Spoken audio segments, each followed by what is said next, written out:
cases are fine, sir?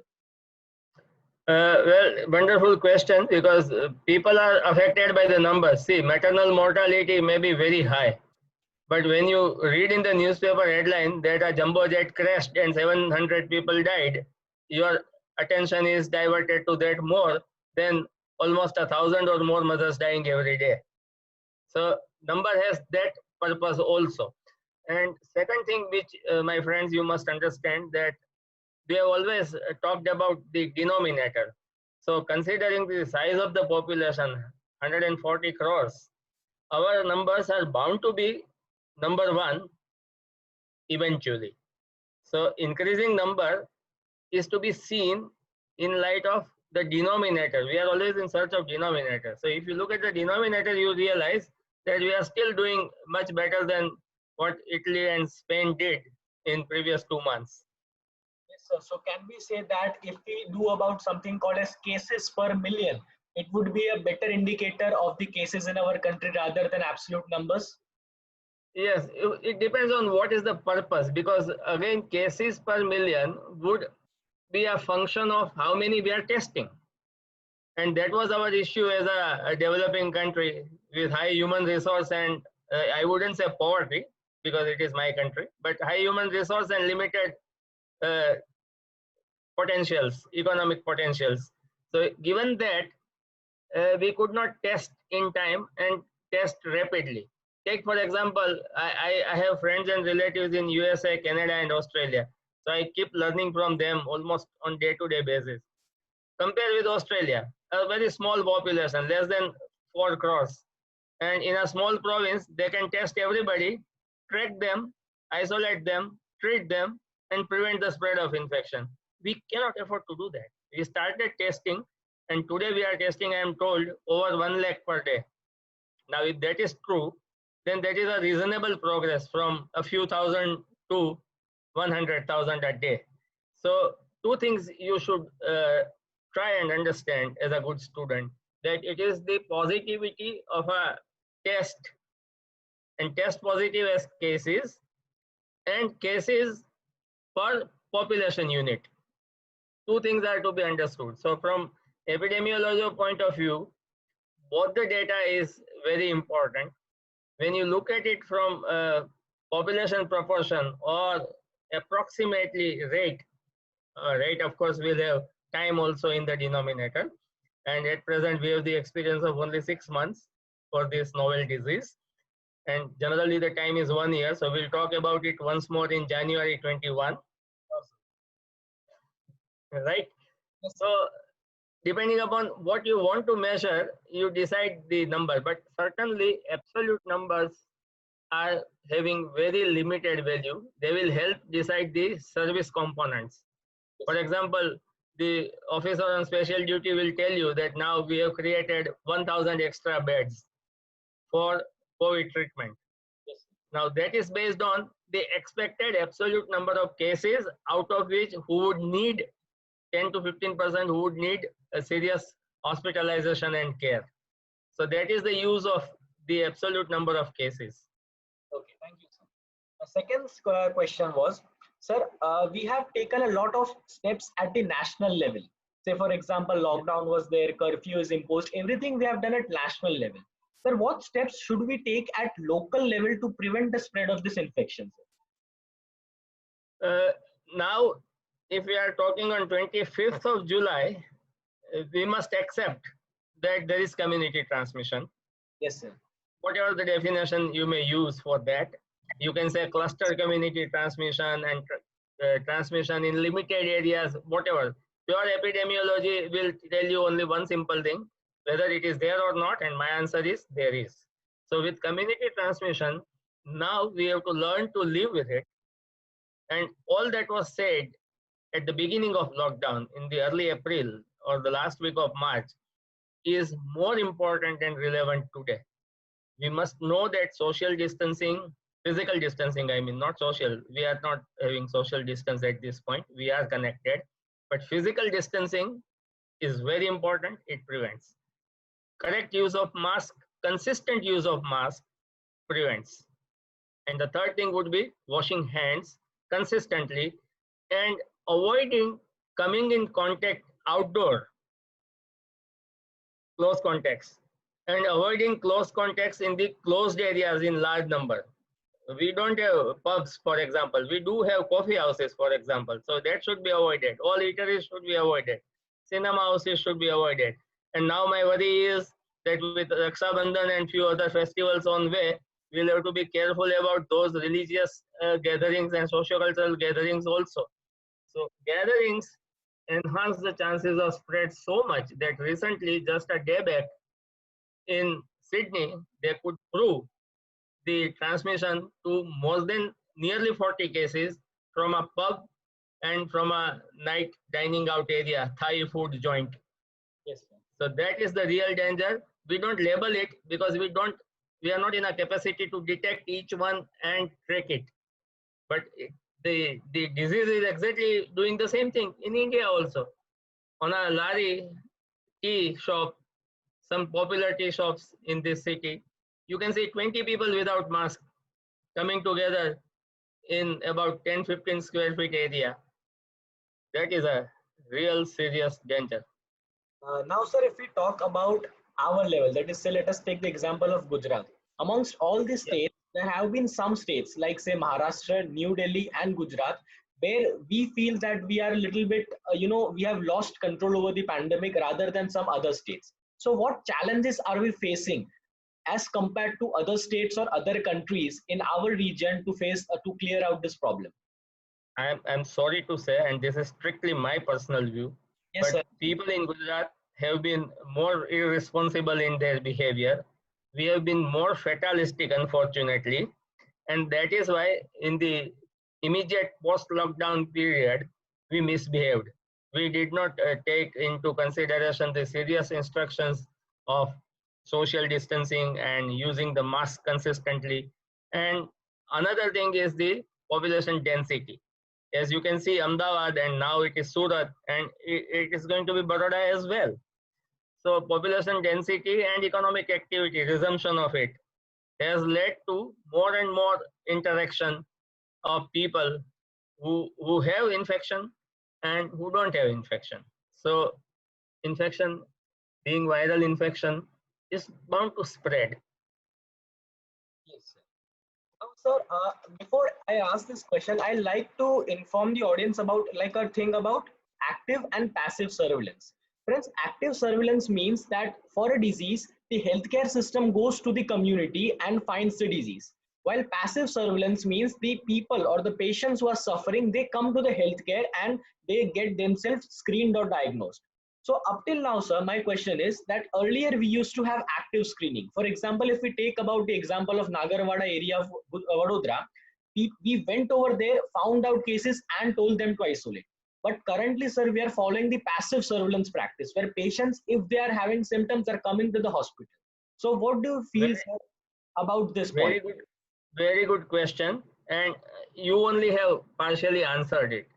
In the initial stages, when the disease is coming into the virgin community, and it did come from foreign travelers, although we chose to blame some of the tabligis also unnecessarily most of the time, but that based on that we were tracing and tracking. So that was active surveillance, which was very necessary because we knew that there are 1, 2 or few cases with specific references, religious congregations and international travel, right? And so active surveillance was meaningful. But we also knew that if we trace, track, and then fail to implement the isolation and quarantine, we would not make a much headway. That is one. Then it was a time of lockdown.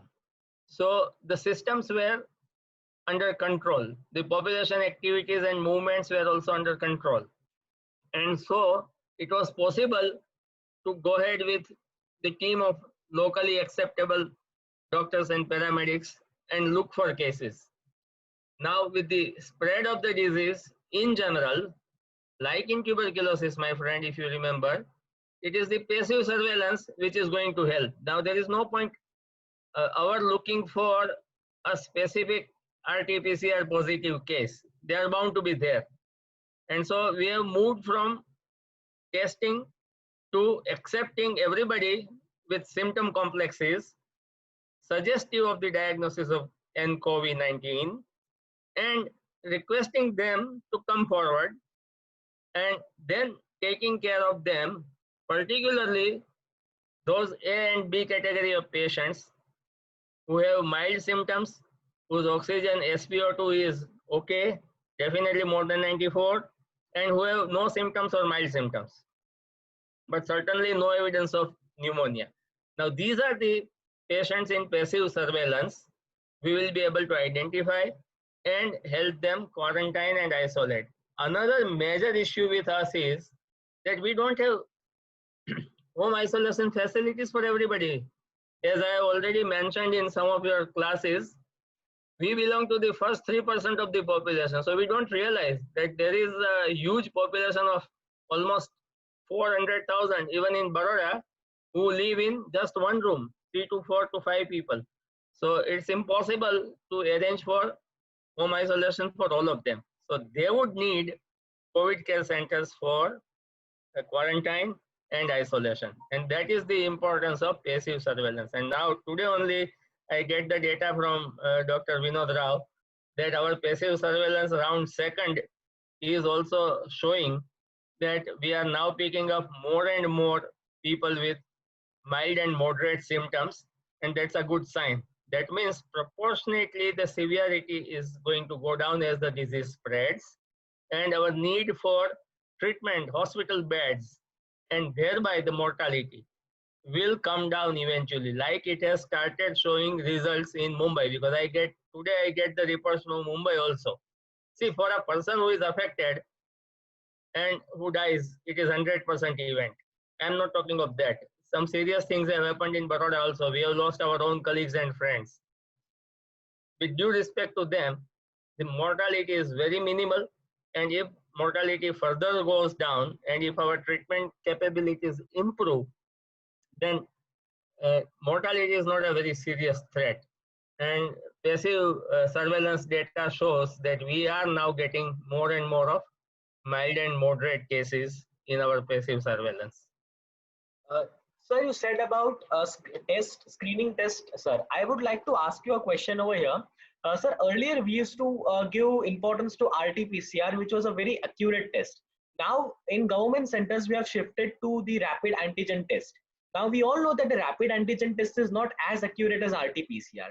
And we could find many cases where RT-PCR was positive, but rapid antigen was giving us negative.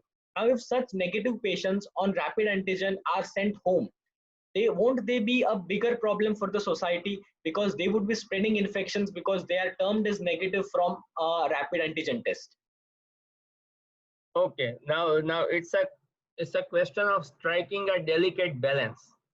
In absolute terms, if you ask me, if I have all the resources to my command, which even USA does not have, but hypothetically, if Meet has all that within his powers, then he would opt for RT-PCR for all 100% population and take action based on that for various levels of quarantine and isolation and treatment. Because that is not possible, we are shifting to learning and detecting the disease as rapidly as possible, so that at least those who are identified can be brought into our fold of management and can be ensured that they will be quarantined properly. This morning I learned from Ahmedabad that in a family where 4 out of 6 tested positive, the other 2 were given the responsibility that these 4 people in this 2-bedroom house will have to be managed by you, and with this set of symptoms developing, you would be responsible for informing the corporation doctor, and corporation doctor will pay a visit once every day. That is actually happening. So that is the advantage of trying to get more and more number of people tested. RT-PCR, of course, would be the best course of action. We don't have that for everybody. Even USA does not have. Sir, now there was a term that has been very famous nowadays, that is herd immunity. Now I have a lot of Ah. non-medical audience over here, and also some of the students of first year MBBS. So can you explain the concept of herd immunity in simple to all? Very, very nice question. Let me tell you, my dear, after full 35 years, I am also on the learning curve of herd immunity because of COVID pandemic. And I had the opportunity of listening to Dr. Fauci, USA, and our own Dr. T. Jacob Jones. I heard them on one such video webinar, and they were very clear that the very concept of herd immunity came with immunization. So if you go into the basics of it, particularly for younger students who are in second MBBS or late first MBBS, the clear understanding should be that the term herd immunity came along with immunization. When you immunize with an attenuated antigen live or a killed antigen, then from a cohort of population, once you have created antibodies responding to the vaccine, and when that exceeds certain percentage proportion of population, the others who are not vaccinated will also be automatically protected because the virus will not find the adequate suitable host for infection to continue. That was the original concept. And for measles, my friends, you must be knowing that it requires almost 96-97% coverage, and then only you can save those 3% based on only herd immunity. So it varies for each antigen, each virus, and it depends on the regeneration rate R0 or RO for each disease. And for COVID, the RO is shifting from 1 to 3.4. We still do not know, we are learning. So herd immunity with natural infection, many scientists don't accept. If you believe that like the vaccine virus, the RNA virus natural infection also can lead to herd immunity, then that level is expected to be around 60% of the total population getting infected. Now, getting infected and getting symptoms are two different things. Again, please try to understand that I may be infected and may not have any symptoms, may not even test positive because there are false negatives as well. And still, I can contribute to herd immunity because I am already, my system is infected and has responded to the infection. And for nCoV, initially in India, we thought that there are bound to be about 30% patients who are asymptomatic, who have not suffered, who have done the damage to the people around, and they have escaped our all calculations because they were asymptomatic. So that is a possibility. But they will contribute to herd immunity. That is the advantage I am seeing. That's what I'm trying to explain to you. They will contribute to herd immunity. But 60% is what is said as a rule of thumb. Sir, now there were two incidents, one in Delhi and one in Ahmedabad. Sir, we could see that the cases are reducing. Now, there could be two reasons, sir. One is testing strategies have changed. That is one of the hypothesis that has been kept, and other is herd immunity is being developed. So, what do you think, sir? Ki amongst these two cities, has herd immunity helped in reducing cases, or the change in this testing strategy has been useful? My personal take on that would be that herd immunity has not come as of yet. With 20-25% population infection, I don't think it's herd immunity. And cases going down measures only RT-PCR positive cases requiring some hospital contact. We are not talking of even those patients who are in the home quarantine and not in isolation. So at the moment, with this level of infection, I think it has moved from congested urban areas to the districts. And as you can see the figures for city of Ahmedabad, Baroda, Surat, Rajkot and Jamnagar, now you are seeing ever increasing numbers in the district data as compared to the corporation data. So that is how it is moving. So another topic which I would like to touch is mortality rates. There has been a lot of Yeah. controversies regarding this, saying that government is only considering pure COVID deaths as COVID. If anyone is having any comorbidity, say for example hypertension, diabetes, government excludes out that the death is not due to COVID, but it was due to some comorbid condition. So the specific question was, sir, as an epidemiologist, what do you consider, sir? Is mortality rate currently which we are seeing is appropriate, or it would be high, or it would be low?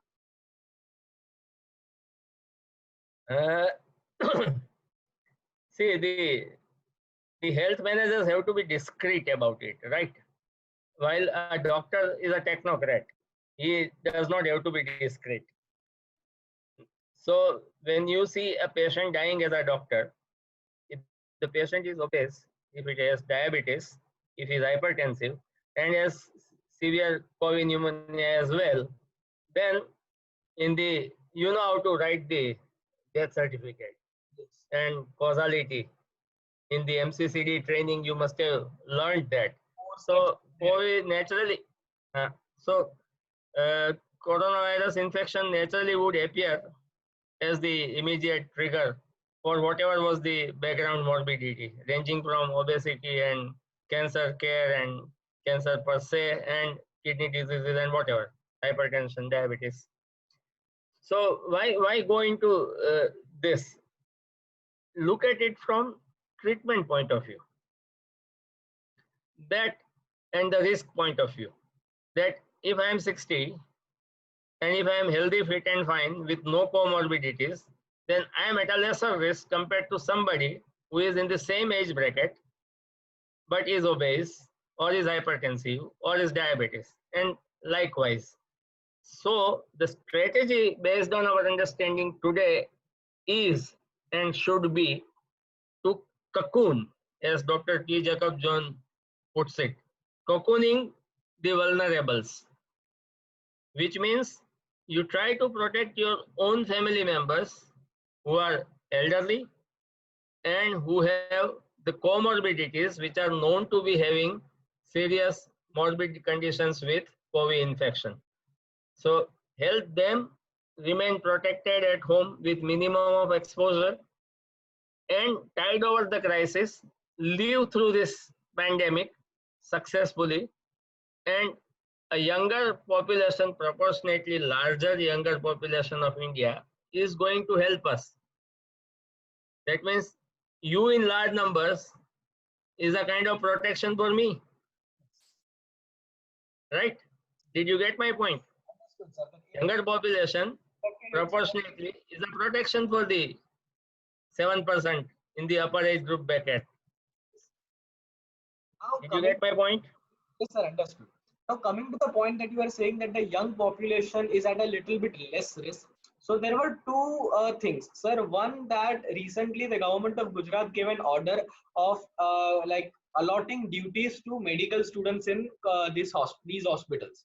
Now, some of the parents are feared that they should not send their children to there, while some of the students are themselves very enthusiastic to join, and I am one of them.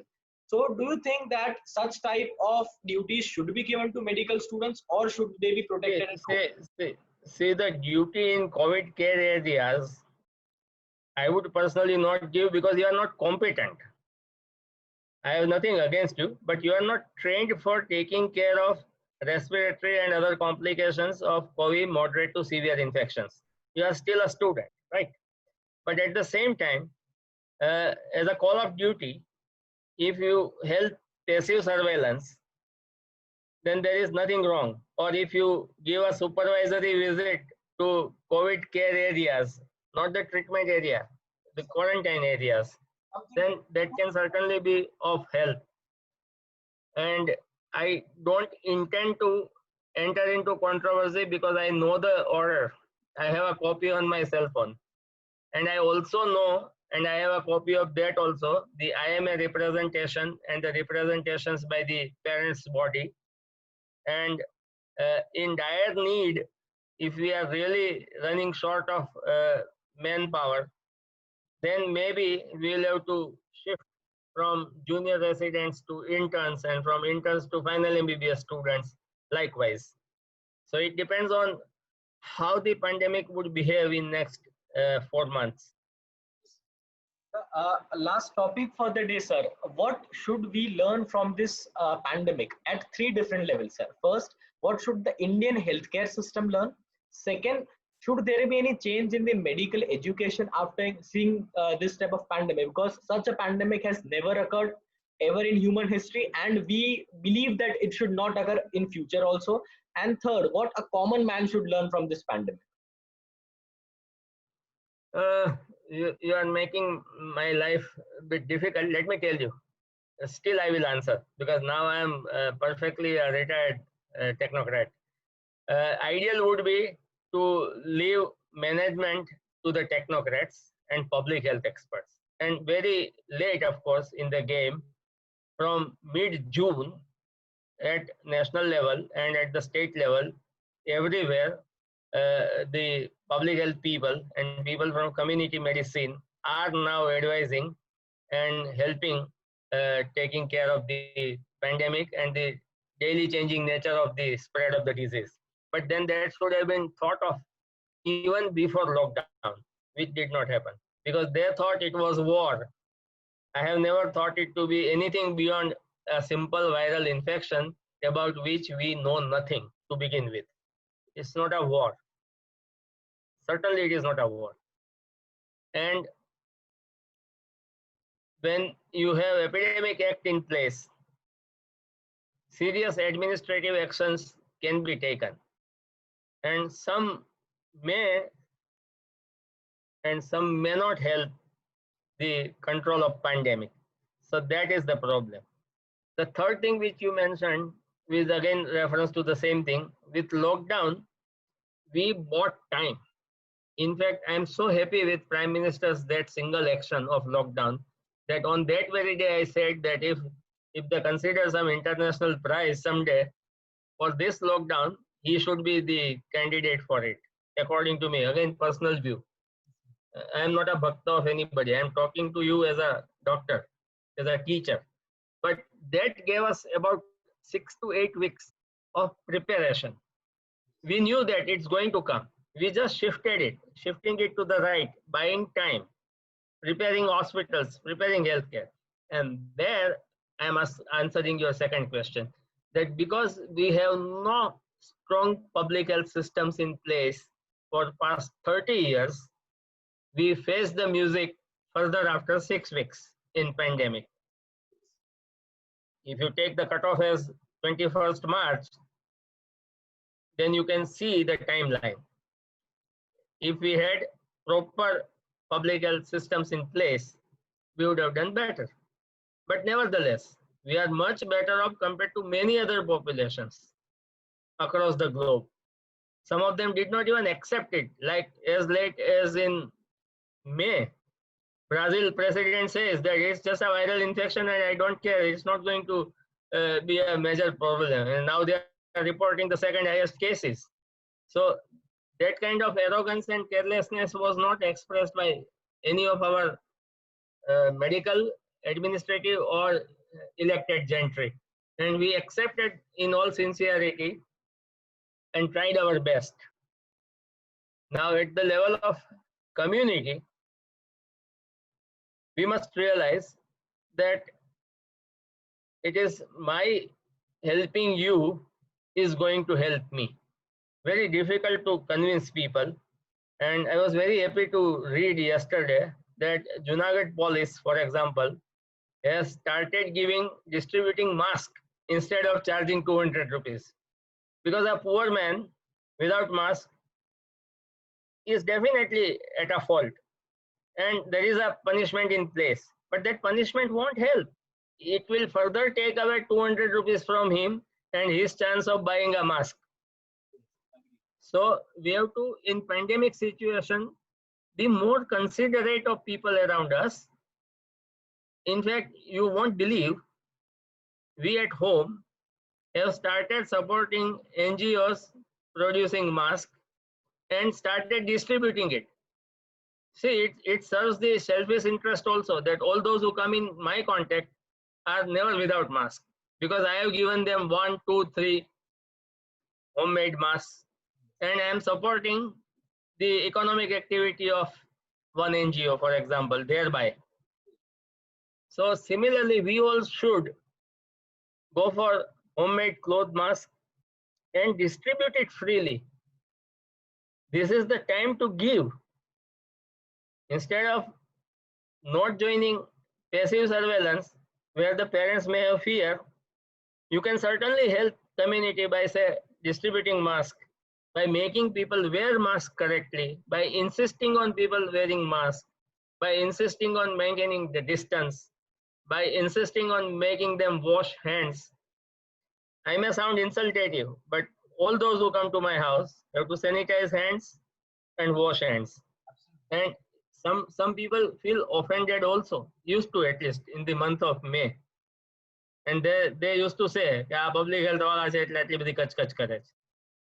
But that is the kachkat needed now by everybody for everybody. Because my health is in your hand, your health is definitely in my hand. Right? So these are few messages as conclusion I would expect from my students to spread. That everyone wants to know, when will this condition get over, or when will life be normal as it used to be? Oh, you look at the chronometer. You see, you are my student. You should be able to think on my thinking wavelength. You look at the chronometer in your cell phone today. Have a smooth extension of the same graph. Do it yourself, and you will come to know that we are likely to go to at least 2.4 million cases before it goes to peak. Then it will remain there for some time, and then it will start going down. This is what it is today. Look at the chronometer on your cell phone for India, and smooth extension of that graph will tell you what we are going to do. We have already started adding 50,000 a day, and there is a chance that in next several days we would be adding 70,000 a day. So how it would end? Now suddenly it can end only if we get specific treatment or a vaccine, and both are away from us for at least further 4 to 6 months, right? So we have to smooth extend the curve and see how it goes. That was almost, we can say, at least for 6 months we need to be more. You are not audible. Somebody should mute the mic. Others, you are not audible. I am sorry. Am I audible, sir, now? Yes, now you are audible. So for at least, we can say, for 6 more months we need to be at our toes to keep ourselves protected from this virus. Am I right, sir? Yes, I am the direct victim of this nCoV. My flight was on 17th of March and it got cancelled, and finally after further 8 weeks I come to know that I will get full refund, and I know that I will not be able to see my daughter for another at least 4 months. So that's what it is. It's a global challenge. Yes, sir. So Thank you. If you have any questions, that was all from my side. If you have any questions, feel free to write in the chat box. So yeah, I will look at it, the chat box, or you will look at, and I'll be happy to respond.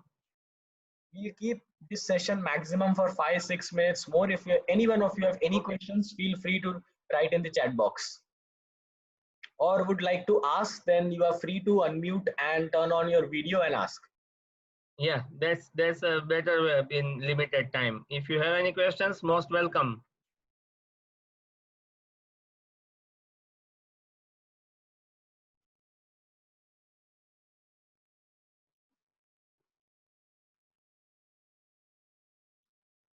So seems no one. So that was all from our side. Thank you, sir, for enlightening us on this topic. We felt like, I'll tell you one personal experience about talking with you, sir. I today felt that it is not only a negative thing, sir. I could learn so many positive things from us, from your side. That this pandemic is not everything that is, you know, what the media is showing as negative. Itne case ho gaye, like that, no, etc. And sir, someone has asked a question. Exam का क्या करेंगे? So what do you think? Exam का क्या होगा? So is exam का क्या होगा? See, we are in the postponement mode because we are also learning and we are waiting for our ability to bring you in one common hall with proper distancing and conduct the exam. Or we'll have to think of other modalities of conducting the exam. But exam postponement and no school, we have to learn to live with it. Yes, sir. So thank you, everyone. Thank you, sir, again. That's all of Welcome. Thank you, sir. It was my pleasure. Thank you, young man. Okay, And when I say man, I include the fairer sex as well. sir, All of you. Thank you. One question has been asked, sir. Last question. Is homeopathic immunity booster and CARTA useful for preventing COVID or something useful in it?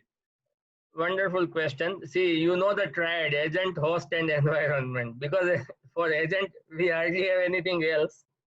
We know nothing much. So we are working with the host immunity.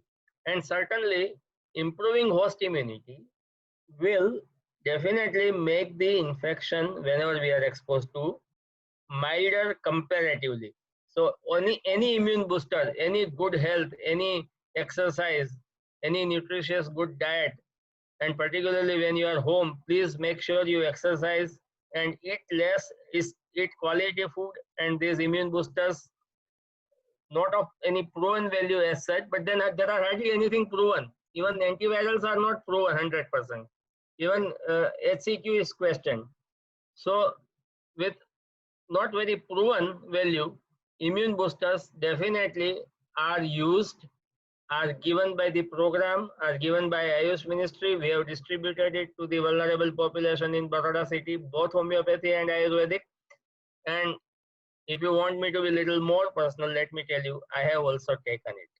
Absolutely. I am also one of the, I also do take it on a regular basis. So thank you, sir. That's the way. Welcome. Yes. Okay. Bye-bye, sir.